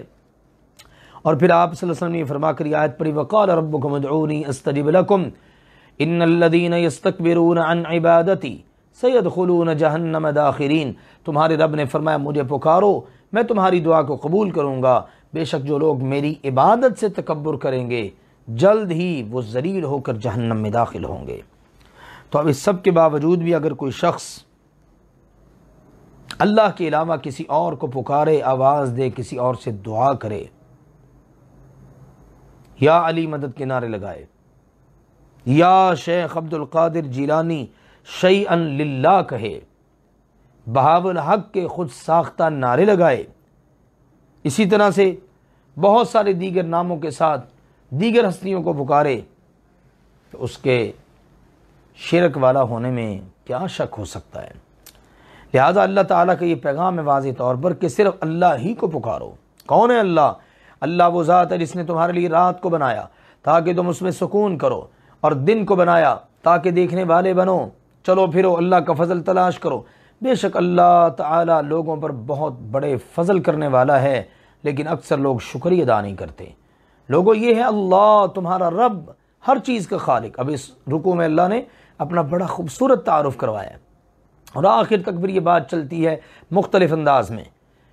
اللہ تمہارا رب، ہر چیز کا خالق، اللہ کے علاوہ کوئی معبود نہیں، تم کدھر بہکائے جا رہے ہو؟ اسی طرح وہ لوگ بہکائے جاتے ہیں جو اللہ کی آیات کا انکار کرتے ہیں۔ اللہ کی آیات کا انکار کرنے والے بہکتے ہیں، اللہ کی آیات پر ایمان رکھنے والے کبھی نہ بہکتے ہیں، کبھی نہ بہکائے جاتے ہیں۔ اللہ وہ ذات ہے جس نے تمہارے لیے زمین کو جائے قرار بنایا اور آسمان کو اللہ نے چھت بنا دیا، تمہاری صورتیں بنائیں، شکلیں بنائیں، بس کتنی ہی اچھی تمہاری صورتیں بنائیں، اور تمہیں پاکیزہ چیزوں کی صورت میں رزق دیا۔ یہ ہے اللہ تمہارا رب، بہت بابرکت ہے اللہ جو سارے جہانوں کا اکیلا ہی رب ہے۔ وہ ہمیشہ سے زندہ ہے، ہمیشہ زندہ رہے گا، اس کے علاوہ کوئی الہ نہیں، بس تم سب اسی کو پکارو، اس کے لیے دین خالص کرتے ہوئے، خالص اسی کی عبادت کرتے ہو، بس اسی کو پکارو۔ تمام تعریفیں اللہ کے لیے جو سارے جہانوں کا رب ہے۔ فرما دیجئے بے شک مجھے تو منع کیا گیا ہے کہ میں ان کی عبادت کروں جن کو تم اللہ کے علاوہ پکارتے ہو۔ اللہ کے علاوہ جن کو تم پکارتے ہو نا، میں ان کی عبادت کروں، مجھے اس سے منع کیا گیا ہے، جبکہ میرے پاس میرے رب کی طرف سے واضح دلائل آ چکے ہیں، اور مجھے حکم دیا گیا ہے کہ میں تمام جہانوں کے رب کے لیے فرما بردار بن جاؤں۔ سنو، وہ اللہ وہ ہے جس نے تمہیں مٹی سے پیدا کیا، پھر نطفے کا نظام چلایا، پھر جمے ہوئے خون سے پیدا کیا، پھر وہ تمہیں ایک بچہ بنا کر نکال کر دنیا میں لے آتا ہے، پھر تاکہ تم اپنی جوانی کو پہنچ جاؤ، پھر تاکہ تم بوڑھے ہو جاؤ، اور تم میں سے بعض وہ ہے جو اس سے پہلے قبض کر لیا جاتا ہے، اور تاکہ تم ایک مقررہ وقت تک پہنچ سکو، اور تاکہ تم سمجھ سکو۔ سبحان اللہ، کیسے خوبصورت پیرائے میں اللہ تعالیٰ نے انسان کے اپنے وجود کے حوالے سے پہلے آفاق میں پھیلی ہوئی مختلف دلیلیں ذکر کی، اب انسان کے اپنے وجود کا ذکر کر کے اللہ نے بات سمجھا دی کہ اسی اللہ کے بس بن کے رہو، اسی کو پکارو، اسی کی عبادت کرو، اور وہ اللہ وہ ہے جس کا اللہ تمہیں یہاں ان لفظوں میں تعارف کروا رہا ہے۔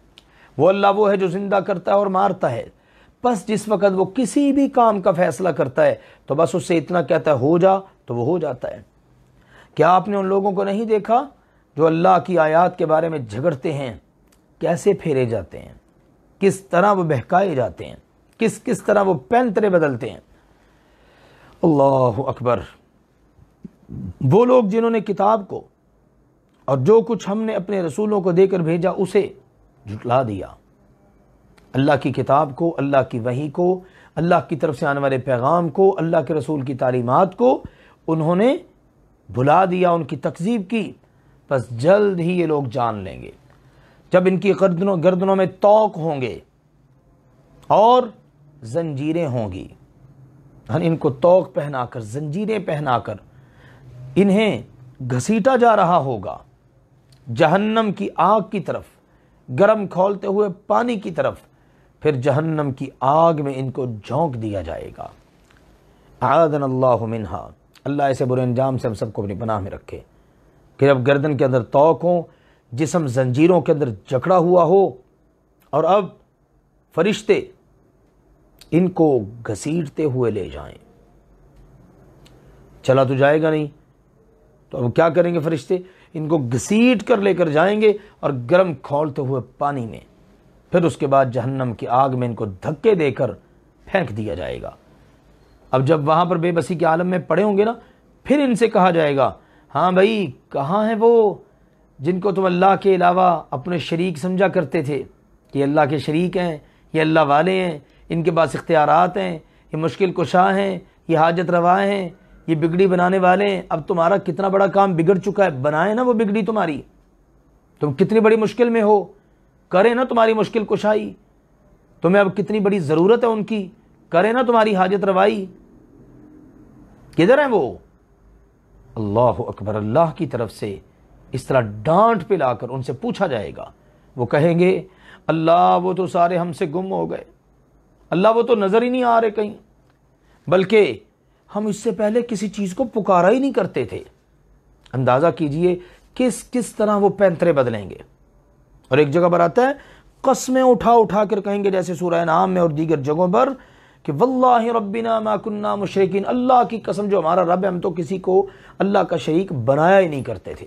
اللہ نے فرمایا اسی طرح اللہ کافروں کو گمراہ کر دے گا، جن کو دنیا میں اپنے اللہ کی پہچان نہ ہو سکی، انہیں قیامت کے دن بھی یہی حالت ہوگی، مزید اللہ کی طرف سے انہیں گمراہ کر دیا جائے گا۔ اللہ نے فرمایا اسی طرح اللہ کافروں کو گمراہ کرتا ہے، یہ اس لیے ہے کہ تم زمین میں ناحق خوش ہوتے تھے اور اس لیے کہ تم اکڑا کرتے تھے، ناحق دنیا کے اندر خوش ہوتے اپنے گناہوں پر، اپنے ظلم پر، اپنے شرک پر، اور اکڑ جایا کرتے تھے۔ داخل ہو جاؤ جہنم کے دروازوں سے، اس میں ہمیشہ ہمیشہ رہنے والے ہو، تکبر کرنے والوں کا ٹھکانہ بہت ہی برا ہے۔ اعاذنا اللہ منہا۔ اللہ اس سے ہم سب کو اپنی پناہ میں رکھے۔ اللہ نے فرمایا میرے پیغمبر صبر کیجئے، بے شک اللہ کا وعدہ سچ ہے، پس یا تو ہم آپ کو کچھ وہ دکھا دیں گے جس کا ہم ان سے وعدہ کر رہے ہیں، سب نہیں، اس میں سے کچھ ہم دکھائیں گے، یا پھر یہ ہے کہ ہم آپ کو فوت کر لیں، بس ہماری طرف ان سب کو لوٹایا جائے گا۔ کچھ دکھانے سے مراد دنیا کے اندر سزائیں، جیسے بدر کے اندر ان کو سزا ملی، مکہ فتح کی صورت میں مشرکوں کے لیے کتنی بڑی سزا تھی، سب کچھ ختم ہو گیا اور اسلام کے سامنے وہ جھک گئے اور اسلام کی تابعداری انہوں نے قبول کر لی، اسلام کی ماتحتی قبول کر لی۔ تو اللہ تعالیٰ نے فرمایا یا تو یہ ہے یا پھر ہم آپ کو فوت کر لیں گے اور آپ ہماری طرف، آپ نے نہیں بلکہ سب نے ہماری طرف لوٹایا جانا ہے۔ اور البتہ تحقیق ہم نے آپ سے پہلے بھی بہت سے رسول بھیجے، جن میں سے بعض کے قصے واقعات آپ پر ہم نے بیان کر دیے، اور ان میں سے بہت سے ایسے ہیں جن کے واقعات قصوں کو ہم نے آپ کے سامنے بیان ہی نہیں کیا۔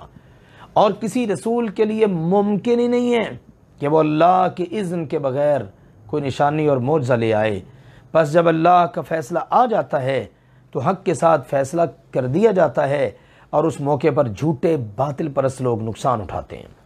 اللہ وہ ذات ہے جس نے تمہارے لیے چوپائے جانور بنائے تاکہ تم ان پہ سے بعض پر سوار ہو جاؤ اور تاکہ ان میں سے بعض کو تم کھاؤ۔ بعض جانور سواری کے قابل اور بعض جانور کھائے جانے کے قابل، اور تمہارے لیے ان میں اور بھی بڑے فائدے ہیں، بڑے فائدے، دودھ ملتا ہے، گوشت ملتا ہے، ان کی کھالیں، ان کی اون، کیا کچھ، سبحان اللہ، اور تاکہ تم ان پر سوار ہو کر ایسی ضرورتوں تک پہنچ جاؤ جو تمہارے سینوں میں ہیں، اور ان پر اور کشتیوں پر تم سوار کیے جاتے ہو، اور تمہیں وہ اللہ اپنی نشانیاں دکھاتا ہے، بس اللہ کی کس کس نشانی کا تم انکار کرو گے؟ اللہ تعالیٰ تمہیں اپنی قدرت کی بڑی نشانیاں دکھاتا ہے، کتنی ساری نشانیوں کو اللہ نے یہاں ذکر کر دیا ہے۔ وہ اللہ پوچھ رہا ہے اچھا یہ بتاؤ کس کس نشانی کا تم انکار کرو گے؟ چلو ایک اور بات سمجھنے کی کوشش کرو، کیا یہ لوگ زمین میں چلے پھرے نہیں؟ بس دیکھ لیتے ان سے پہلے والے لوگوں کا انجام کیسا ہوا، وہ طاقت قوت میں ان سے کہیں زیادہ تھے، اور تعداد میں بھی ان سے کہیں زیادہ تھے، قوت بھی بہت زیادہ، افرادی قوت بھی بہت زیادہ، اور انہوں نے زمین میں اپنے آثار اور یادگاریں بھی بہت چھوڑی ہیں۔ اللہ اکبر، زمین میں ان کی یادگاریں بھی تم سے کہیں زیادہ ہیں، لیکن جو کچھ وہ کمایا کرتے تھے وہ عین عذاب کے وقت ان کے کچھ کام نہ آیا۔ پھر جب ان کے پاس ان کے رسول واضح روشن دلائل لے کر آئے تو وہ اس پر خوش ہوئے جو ان کے پاس کچھ علم تھا، یعنی علم کا وہ معمولی حصہ جو ان کے پاس تھا اس پر وہ بڑے خوش ہوئے، اور وہ علم اپنے جھوٹے معبودوں کے بارے میں، اور جھوٹا علم جس کی سچے علم کے مقابلے میں کوئی حیثیت ہی نہیں، بس اس پر وہ بڑے خوش ہوئے، اترانے لگے کہ ہمارے پاس علم ہے، ہمیں جناب آپ سے زیادہ معلومات ہیں۔ اللہ نے فرمایا مذاق اڑانے لگے، تو جس چیز کا وہ مذاق اڑاتے تھے آخر اس نے ان کو آن گھیرا۔ پھر جب انہوں نے ہمارا عذاب دیکھا تو کہنے لگے ہم اللہ اکیلے پر ایمان لے آئے، اور جن کو ہم اس کا شریک بنایا کرتے تھے ہم ان سب کا انکار کرتے ہیں، مشکل وقت میں ہمارے کام ہی نہیں آئے۔ لیکن اللہ نے فرمایا جب انہوں نے ہمارا عذاب دیکھا تو ان کا ایمان انہیں کچھ فائدہ نہ دے سکا۔ عذاب دیکھنے کے بعد، عذاب سروں پر آ جانے کے بعد ایمان لانا کوئی فائدہ نہیں دیتا۔ اللہ کی سنت ہے جو یقیناً اس کے بندوں میں گزر چکی ہے، پہلے والے بندوں میں، اور ایسے موقع پر کافر نقصان اٹھا جاتے ہیں۔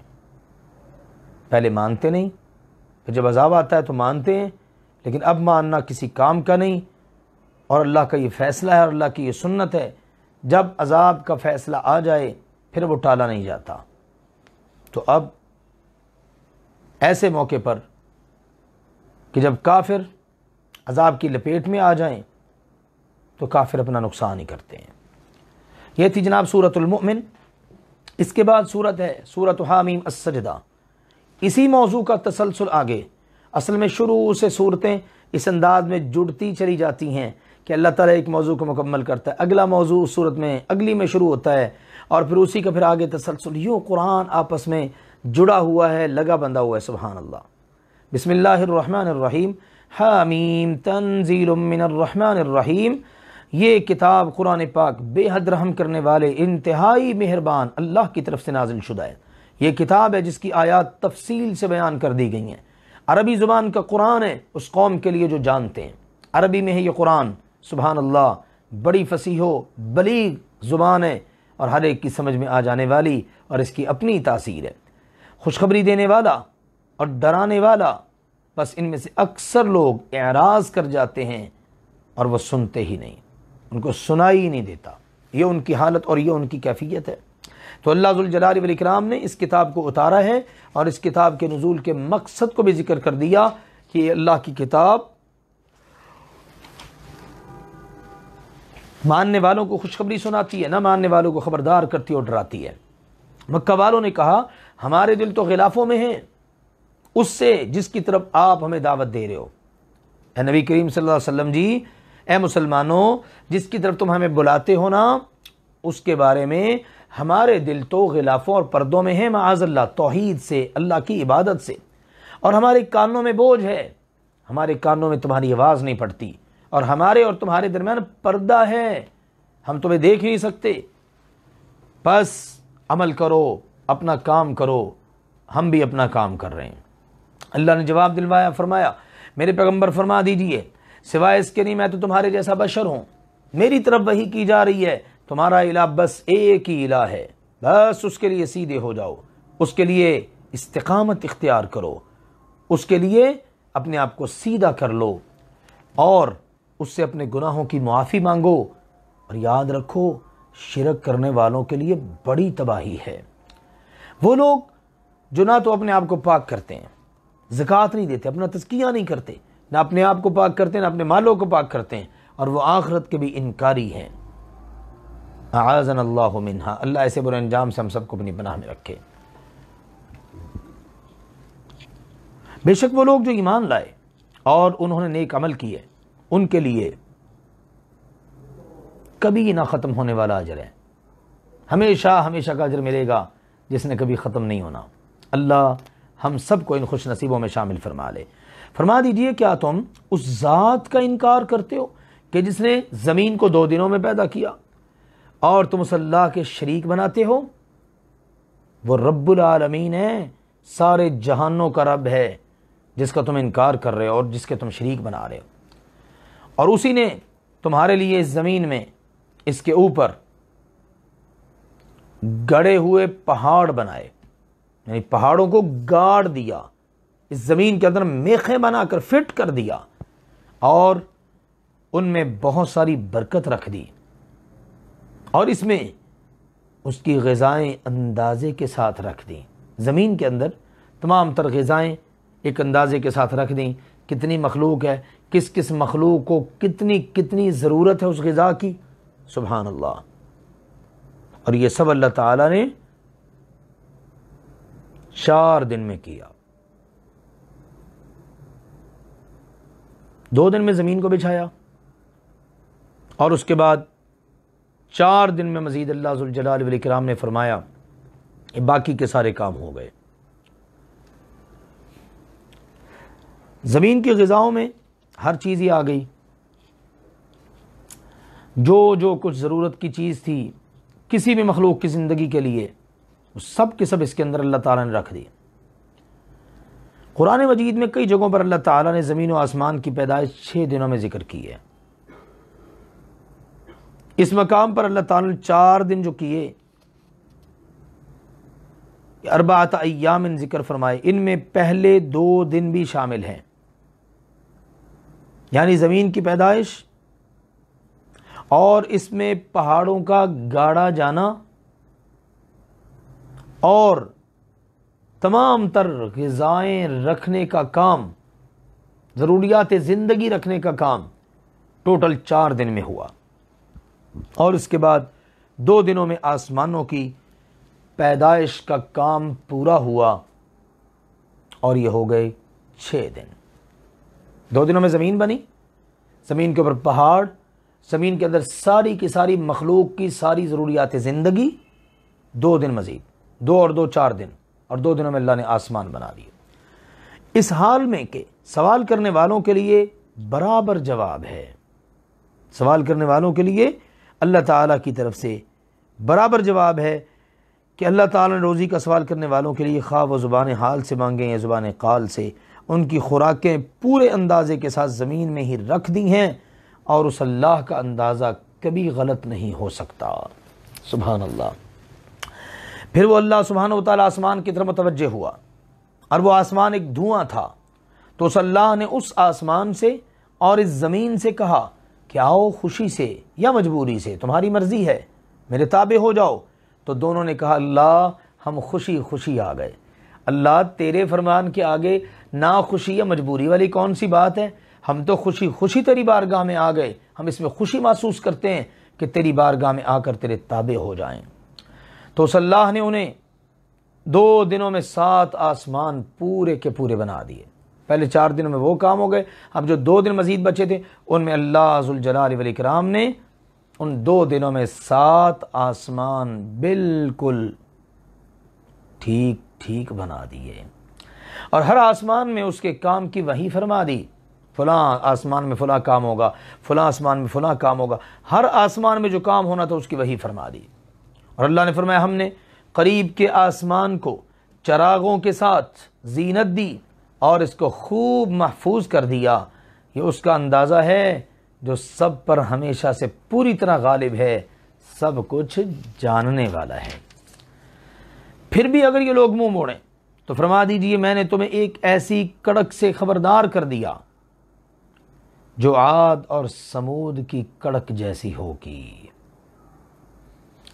میں اس سے تمہیں قبل از وقت خبردار کر رہا ہوں، تنبیہ کر رہا ہوں، بچ جاؤ، اپنے آپ کو اللہ کی بات میں لے آؤ، شرک چھوڑ دو، وگرنہ وہ کڑک جو قوم عاد اور قوم سمود کو جس نے آن لیا، پکڑ لیا اور ان کا نام و نشان مٹا دیا، تمہارے متعلق بھی اس کا ڈر اور خوف محسوس ہو رہا ہے.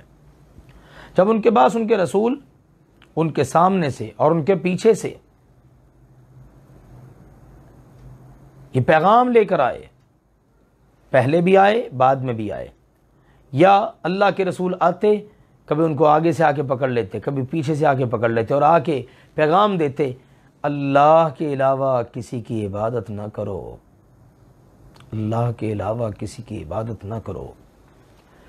تو وہ کہتے اگر ہمارا رب چاہتا تو فرشتے نازل کر دیتا، اللہ نے اگر رسول ہی بنا کے بھیجنا ہوتا تو فرشتوں کو اللہ بھیجتا. جو کچھ تمہیں دے کر بھیجا گیا ہے ہم تو یقیناً اس کے انکاری ہیں. تو اللہ نے فرمایا رہے عاد، انہوں نے زمین میں ناحق تکبر کیا اور انہوں نے کہا ہم سے زیادہ طاقتور کون ہے. اللہ نے فرمایا کیا ان ظالموں کو اتنا بھی دکھائی نہ دیا کہ وہ اللہ جس نے ان کو پیدا کیا ہے وہ ان سے کہیں زیادہ طاقتور ہے، لیکن وہ تو ہماری آیات کے انکاری تھے.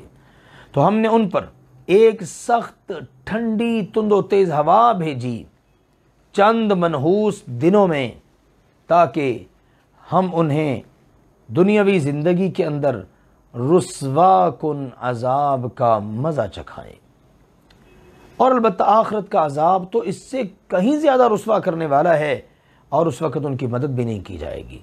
اللہ اکبر. یہ ہوا اور وہ اللہ ذوالجلال والاکرام نے قرآن پاک میں ذکر کیا ہے کہ دائمی نحوست والے دنوں کے اندر قوم عاد پر اللہ کی طرف سے عذاب آیا. اللہ اکبر. اللہ تعالیٰ نے قرآن پاک میں ان چیزوں کو واضح طور پر بیان کر دیا ہے.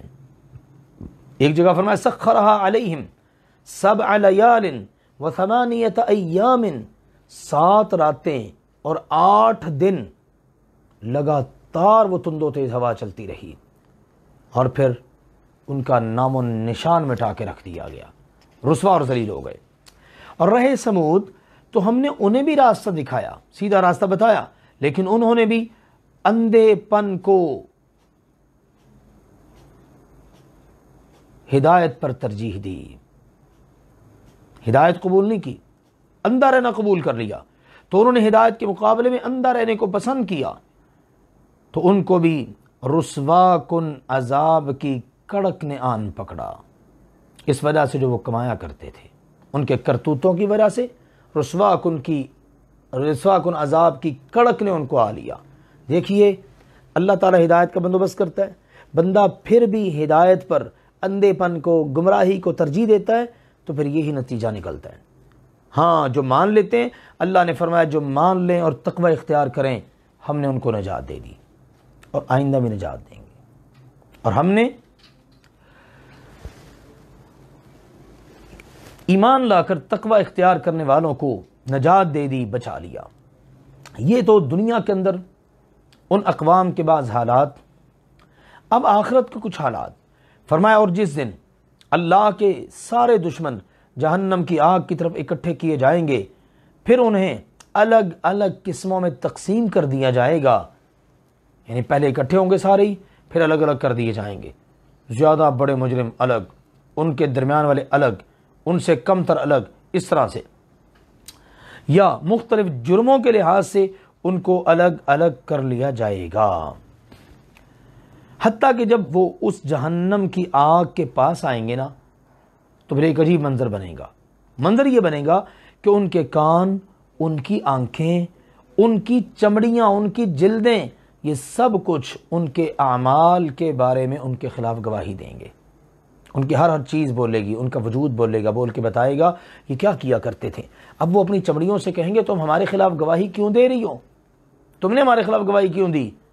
آگے سے ان کا جواب ہوگا، وہ کہیں گی ہمیں اللہ نے بلوا لیا، کہ جس اللہ نے ہر چیز کو بلوا لیا ہے، اور وہی تو اللہ ہے جس نے تمہیں پہلی مرتبہ پیدا کیا، اور سنو تم سب نے پلٹ کے بھی اسی کے پاس جانا ہے. اللہ اکبر. اور تم اس بات سے پردہ نہیں کرتے تھے کہ تمہارے خلاف تمہارے کان گواہی دیں گے، چھپ ہی نہیں سکتے تھے. اب انسان کان کو کہاں رکھ کے جائے، آنکھوں کو، اپنے چمڑے کو کہاں رکھ کے جائے، کہیں بھی نہیں، جدا کر ہی نہیں سکتا، تو بندہ چھپ ہی نہیں سکتا. تو اللہ تعالیٰ نے فرمایا تم اس سے چھپ نہیں سکتے تھے کہ تمہارے خلاف تمہارے کان گواہی دیں گے، اور نہ تمہاری آنکھیں اور نہ تمہارے چمڑے. اور لیکن تم نے گمان کیا کہ بے شک اللہ بہت سے کام جو تم کرتے ہو ان کو نہیں جانتا. تم ہی یہ سمجھ بیٹھے تھے اللہ کو ہمارے کاموں کا کیا پتہ ہے، اللہ تعالیٰ کیا جانے معاذ اللہ. لیکن چلو یہ تمہاری اپنی سوچ، تمہارا اپنا ایمان. ایک بات تو بتاؤ، کانوں سے چھپا سکتے ہو اپنے کام، آنکھوں سے، اپنے چمڑے سے؟ اللہ اکبر. اس کا مطلب ہے خلوت میں کیا جانے والا گناہ بھی انسان اس کو چھپا نہیں سکتا اپنے اعضائے جسم سے. اللہ اکبر. سیدنا عبداللہ بن مسعود رضی اللہ تعالیٰ فرماتے ہیں بیت اللہ کے پاس 2 قریشی اور 1 ثقفی یا 2 ثقفی اور 1 قریشی، یعنی 3 بندے تھے، 2 قریشی 1 ثقفی، یا 1 ثقفی 2 قریشی، یا 2 ثقفی اور 1 قریشی، 3 بندے جمع تھے جن کے پیٹ کی چربی بہت تھی مگر دلوں کی سمجھ بہت کم تھی. موٹے تھے خوب لیکن دماغ اتنے کام نہیں کرتے تھے. تو ان میں سے ایک نے کہا کیا تمہارا خیال ہے کہ ہم جو کچھ کر رہے ہیں اسے اللہ تعالیٰ سن رہا ہے؟ دوسرے نے کہا اگر ہم اونچی آواز سے کہیں تو وہ سنتا ہے، اور اگر آہستہ کہیں تو نہیں سنتا. ایک اور بولا اگر وہ اس وقت سنتا ہے جب ہم اونچی آواز سے بات کریں تو یقیناً وہ اس وقت بھی سنتا ہے جب ہم آہستہ بات کریں. تو اللہ سبحانہ و تعالیٰ نے یہ آیت مبارکہ اتار دی کہ کیا تم چھپ سکتے ہو اس بات سے کہ تمہارے کان تم پر گواہی دیں اور آخر تک. اور یہی تمہارا گمان تھا جو تم نے اپنے رب کے بارے میں قائم کیا تھا کہ اللہ ہمارے چھپے ہوئے گناہوں کو نہیں جانتا، اور اسی نے تمہیں ہلاک کر دیا، لہٰذا تم خسارہ اٹھانے والوں میں سے ہو گئے. بعض اوقات انسان کا معمولی سا گناہ بھی اس کے لیے تباہی کا باعث بن جاتا ہے. بس اگر وہ صبر کریں تو آگ ہی ان کے لیے ٹھکانہ ہے، اور اگر وہ معافی کی درخواست کریں تو وہ معاف نہیں کیے جائیں گے. اگر معذرتیں کریں، ہم معافی مانگتے ہیں، ہم سوری کرتے ہیں، قبول نہیں ہوگی. صبر کریں تو بھی آگ ہی ٹھکانہ ہے. اور ہم نے ان کے لیے کچھ ساتھی مقرر کر دیے تو انہوں نے ان کے لیے ان کے سامنے اور ان کے پیچھے جو کچھ تھا سب خوشنما بنا دیا. شیاطین نے، شیطان گندے ساتھی مقرر ہو گئے اور ان پر بات سچ ثابت ہو گئی. ان قوموں کے ساتھ ساتھ جو جنوں اور انسانوں میں سے ان سے پہلے گزر چکی تھیں، بے شک وہ خسارہ اٹھانے والے تھے. جس طرح انہوں نے خسارہ پایا پہلے گزرے ہوئے جنوں اور انسانوں نے، اسی طرح یہ بھی خسارہ پانے والے ہیں، کیونکہ انہوں نے اللہ سبحانہ و تعالیٰ کی تعلیمات کے خلاف زندگی گزاری، اور شیطان پھر ان کے لیے ساتھی مقرر ہو گئے اور وہ ان کو غلط راہوں پر چلاتے رہے. اور کافروں نے کہا اس قرآن کو نہ سنو، بلکہ جب یہ قرآن پڑھا جائے نا تو شور مچاؤ تاکہ تم غالب آ جاؤ. یہ تھی کافروں کی بات. اللہ تعالیٰ نے اس کے جواب میں سورۃ الاعراف کی وہ آیت نازل کی، آیت نمبر 204، کہ جب قرآن پڑھا جائے تو اس کو غور سے سنو، خاموش رہو تاکہ تم پر رحم کیا جائے. اب غور طلب بات یہ ہے یہ آیت بھی مکی ہے، یہ آیت جو ہم پڑھ رہے ہیں یہ بھی مکی ہے، مکی صورت میں، اور وہ آیت بھی مکی ہے مکی صورت میں. اب یہ مکہ میں اترنے والی آیتیں، ان آیتوں کا سورۃ الفاتحہ اور نماز سے کوئی تعلق نہیں۔ بعض لوگ نا سورۃ الفاتحہ کے ساتھ آیت کو جوڑتے ہیں کہ جب قرآن پڑھا جائے تو غور سے سنو، خاموش رہو تم پر رحم، کہ اللہ کہتا ہے قرآن پڑھا جائے تو نماز میں جب امام صاحب قرآن پڑھتے ہیں تو خاموش رہنا چاہیے۔ انا للہ و انا الیہ راجعون، ذرا تھوڑا سا غور کریں۔ کافروں نے کہا اس قرآن کو سنو نہیں، اللہ نے کہا نہیں، جب قرآن پڑھا جائے غور سے سنو۔ انہوں نے کہا شور مچاؤ، اللہ نے کہا نہیں، خاموش رہو۔ انہوں نے کہا تم غالب آ جاؤ گے، اللہ نے کہا میری مانو گے تو تم پر رحم ہوگا۔ یہ ہے جناب ان کا تعلق۔ اللہ تعالیٰ نے فرمایا یہ جو باتیں کرنے والے ہیں نا کہ قرآن سنو نہیں، شور مچاؤ، غالب آ جاؤ گے، سو یقیناً ہم نے ان لوگوں کو جنہوں نے کفر کیا ضرور شدید عذاب کا مزہ چکھانا ہے، ان کو ضرور شدید عذاب کا مزہ چکھائیں گے، اور ان کے برے عملوں کی انہیں بری سزا ضرور مل کے رہے گی۔ یہ اللہ کے دشمنوں کی سزا ہے، کیا؟ جہنم کی آگ، ان کے لیے اس میں ہمیشہ کا گھر ہے، وہیں پر انہوں نے ہمیشہ ہمیشہ رہنا ہے۔ یہ اس کا بدلہ ہے جو ہماری آیات کا انکار کیا کرتے تھے۔ اور کافر لوگ کہیں گے اے ہمارے رب تو ہمیں جنوں اور انسانوں میں سے وہ دونوں دکھا جنہوں نے ہمیں گمراہ کیا۔ اللہ وہ جن دکھا ہمیں، وہ انسان دکھا ہمیں جنہوں نے ہمیں گمراہ کیا تھا۔ یہ کافر قیامت کو کہیں گے اور کہیں گے ہم انہیں اپنے قدموں کے نیچے روند ڈالیں تاکہ وہ ذلیل و رسوا ہو جائیں۔ اللہ آج میدان محشر کے اندر ہم ان بدبختوں کو، ان جنوں اور انسانوں کو اپنے پاؤں تلے روندنا چاہتے ہیں تاکہ انہیں پتہ چل جائے کہ وہ کتنے ذلیل ہیں۔ کون تھے یہ؟ انہوں نے ہمیں گمراہ کیا دنیا کے اندر۔ اللہ تعالیٰ کا کتنا بڑا فضل ہے کہ اس نے قیامت کی باتیں آج ہمیں دنیا کے اندر ہی بتا دی تاکہ ہم اپنے صحیح راستے کا تعین کریں۔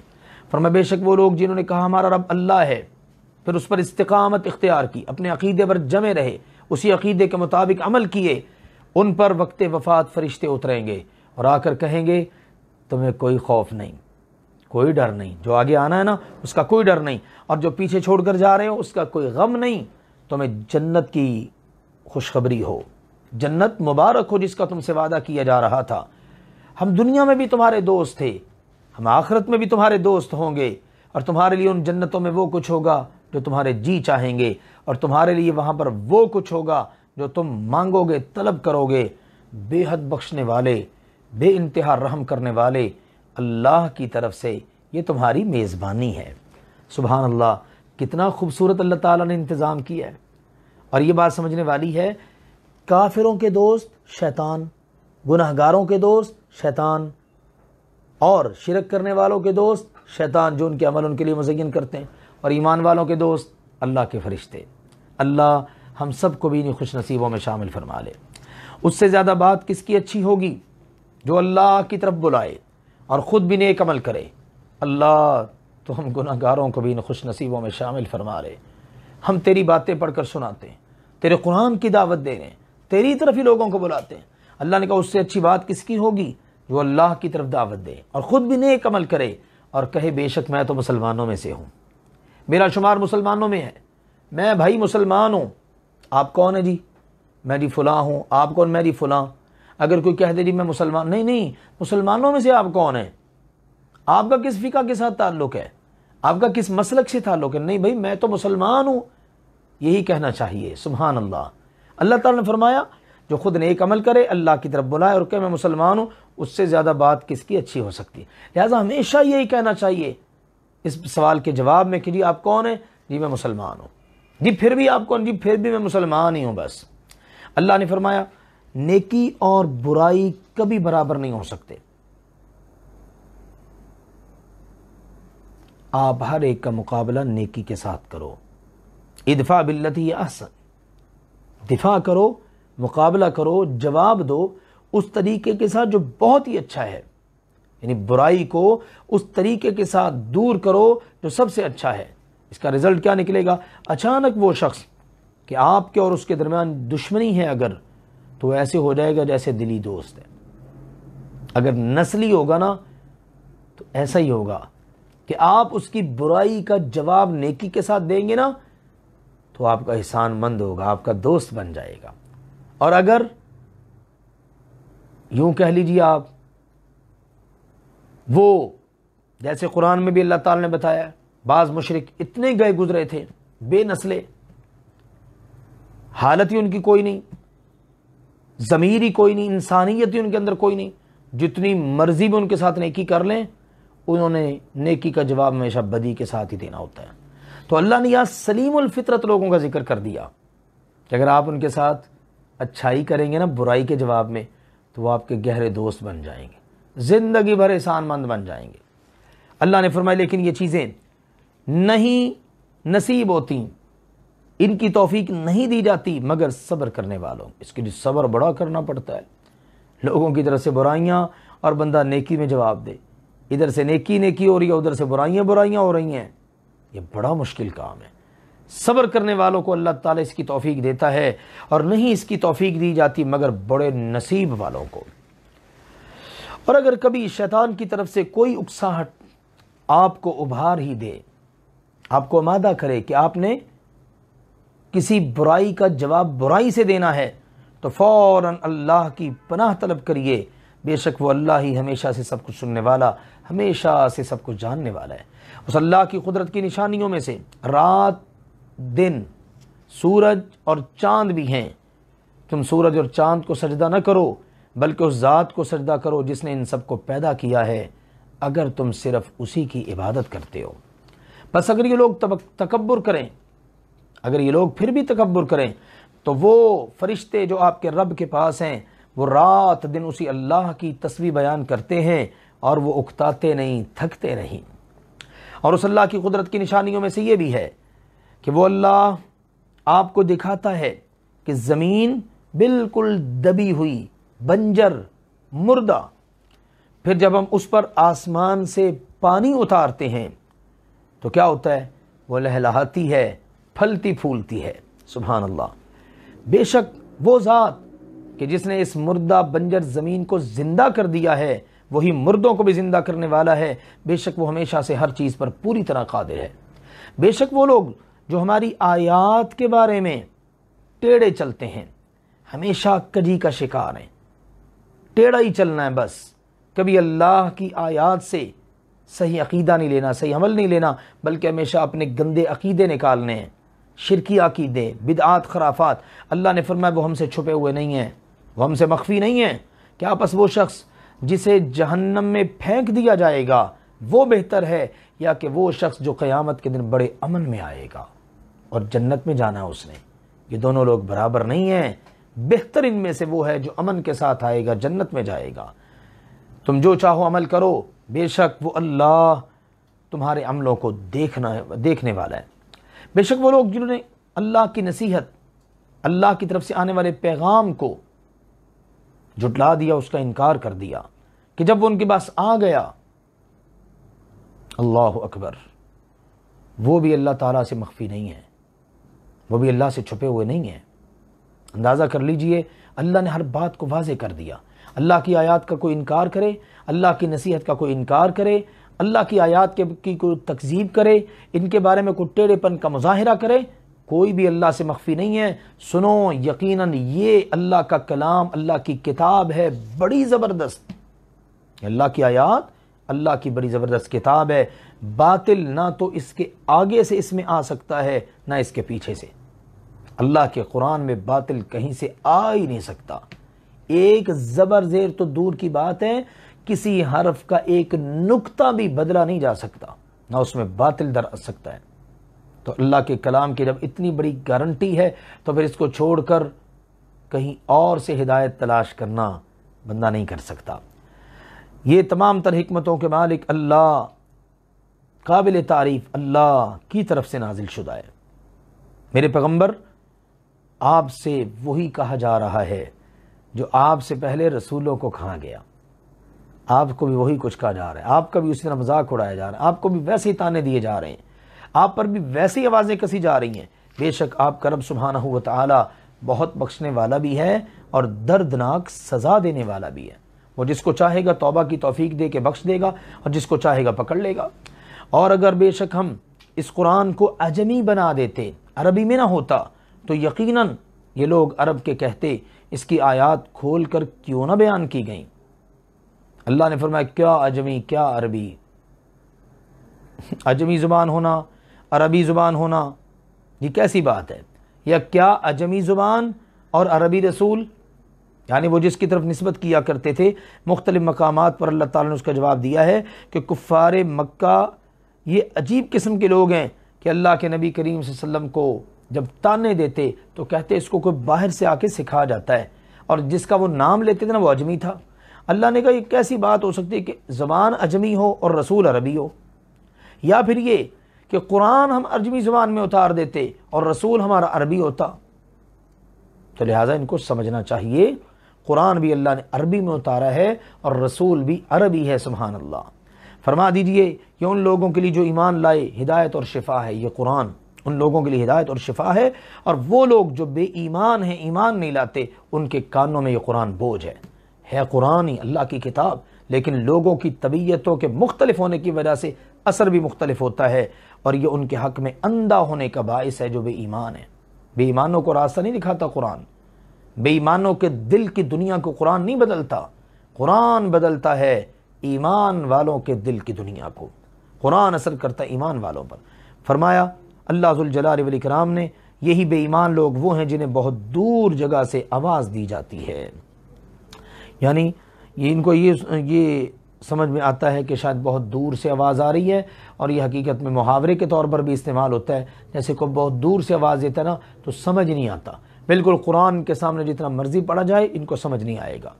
اور البتہ تحقیق ہم نے موسیٰ علیہ السلام کو کتاب دی تو اس میں بھی اختلاف کیا گیا، اور اگر وہ بات نہ ہوتی جو آپ کے رب کی طرف سے پہلے سے طے ہو چکی ہے تو ان کے درمیان ضرور فیصلہ کر دیا جاتا۔